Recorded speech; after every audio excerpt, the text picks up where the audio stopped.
Many conventional agronomists and advisors make their living selling inputs, from your seed to fertilizer to crop protection. For an organic advisor, that's not really different, but the inputs are. The inputs in this case are primarily between your ears. Knowledge, advice, perspective, insight, innovation, encouragement. Advisors can be key to helping farmers make that transition from conventional to organic successfully, and then slowly tweak and tinker and optimize the system year after year. Maybe you're an agronomist working for a co-op, or a seed dealer, or you're in the equipment business. You might be a grain marketer, or a federal employee, or an extension agent. Maybe you're a grad student or a researcher, a food company employee, or a farmer yourself.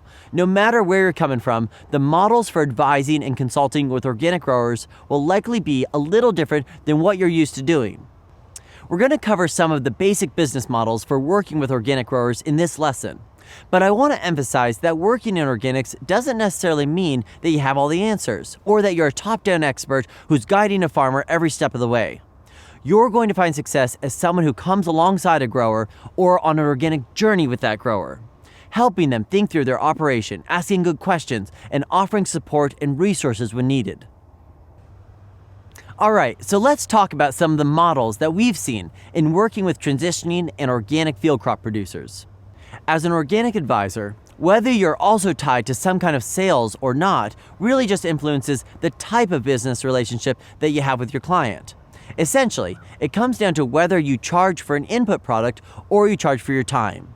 Regardless of which business model you use to provide your services, as an advisor, you'll be offering your knowledge and mastery of organic practices and principles as the main product that you're selling.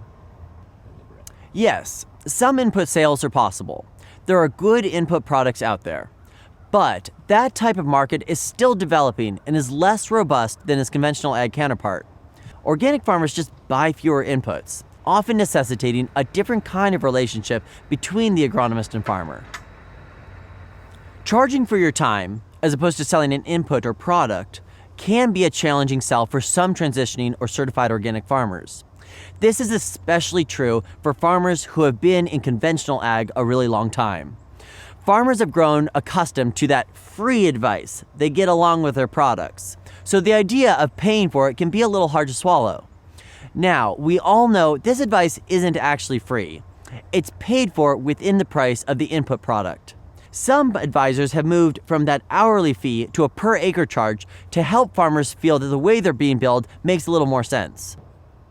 Now, I don't mean to come off as discouraging. Farmers need good advisors who really get it and are committed to their success in organics. We're still just in relatively early days of organic farmers even knowing that there are folks out there who can and want to help them. Clearly communicating what you bring to the table and why it's a worthy investment is something they just might not have heard before. Whether it's hourly, salaried, per acre, per unit, there are lots of ways to start working in the organic industry. Let's take a tour of some of the common models for organic agronomy advisors. First, the one-person band, your classic maverick. Independent solo advisors frequently work closely with a relatively small number of clients, somewhere between a handful to a few dozen. They often charge for their services per acre or per hour or with just a flat fee. This model offers the most flexibility and autonomy of any that we'll discuss. A great example of this model in the wild is Illinois consultant Gary McDonald. We've featured Gary in previous lessons. He's an organic weed control master and works with clients throughout the state. Employed on a farm. Some organic advisors choose to work with just one farmer at a time, providing comprehensive operational support services. They often are compensated either hourly or are provided a salary as an employee of the farm. This model offers stability for that advisor and an opportunity to dig deep on one farm's operation. Michael O'Donnell, one of our deep dive featured farmers, falls into this category.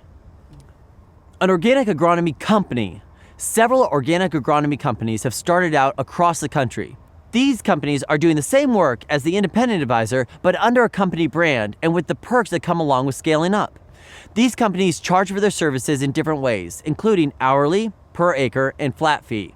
Sometimes they also operate subscription data and analytics services, or soil laboratory testing services. Examples include AgriSecure, Merge Organics, and Ag Resource Consulting, just to name a few. That organic input company.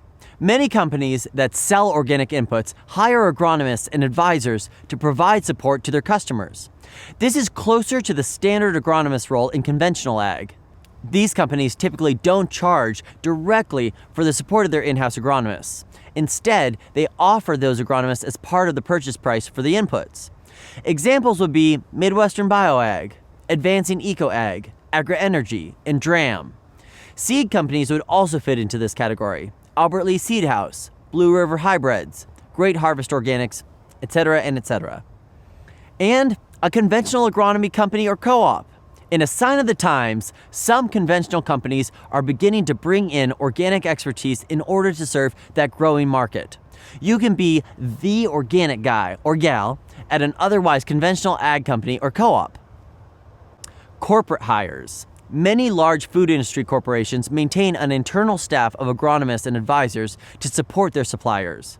These in-house advisors often work with contract farmers to troubleshoot issues, help with strategies to ensure that the crop meets spec, and negotiate future contracts. Examples of companies that employ in-house advisors include General Mills, Purus, Anheuser-Busch, and grain millers, just to name a few. Public or nonprofit sector employee. This final model includes the employees of federal and state agencies, universities, and nonprofits who provide advisory services to farmers. The advisory services are typically free or relatively low cost to the farmer, though sometimes they are conditional on enrolling in a specific program. Examples include state organic extension specialists, county agents, NRCS soil conservationists, or TSPs, nonprofit program managers, State Department of Ag employees, and so on. The reason I'm in organic is because I have an organic community. I have a set of advisors and peers who have been able to help me get through all the challenges of learning how to farm organically and also realize a lot of opportunities in the organic industry. It's one of the things I love most about the organic community. There's really not a sense of, I'm going to protect mine. We are all in this together, and there's never not another seat at the table or another spot in the tent. And now, honestly, you just got to get after it. And when you have questions, hit us up.